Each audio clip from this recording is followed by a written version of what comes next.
Hello and welcome to week 8 of Green in the Garden, and today I'm going to be talking to you about the process of writing my novel, One Moment. You may have heard in previous weeks where I've talked about all the plotting, planning, characterisation, preparation and research that I do beforehand. And the reason I do that is because it means at the point where I sit down to actually start writing, I can just concentrate on that aspect. I've got everything plotted out, I know where I'm going, and I can just write the first scene. For me, I already had a really strong sense of Finn, the 10-year-old boy in this book's character, in my head, and his voice was really strong, which is incredibly important. I even had the first paragraph already in my head, having thought about it for so long.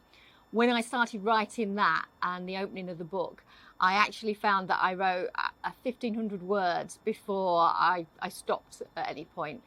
The great thing is that those words were barely changed in the final version, which I think goes to show why all of that preparation is important to me.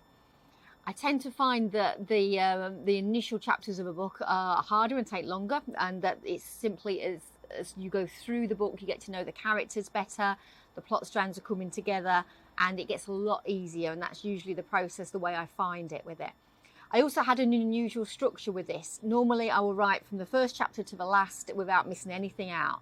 But because I had a before and after structure with this novel, I wrote all of the before chapters from Finn's point of view first, then the before chapters from Kaz's point of view, and then the after chapters from their alternate points of view. I did it that way because it meant that I got a really good handle on both Finn and Kaz's distinct voices before I started alternating their points of view, and I found that really helped as a writer. When I then get to the end and I share the book with my editor, that's a point where I'm looking to see how I've done, and I was delighted that they felt I pulled off that structure. They come back to me with detailed editorial notes, which I go through, along with the own notes that I've made on it, and I then try and put all that together into the final rewrite of the book.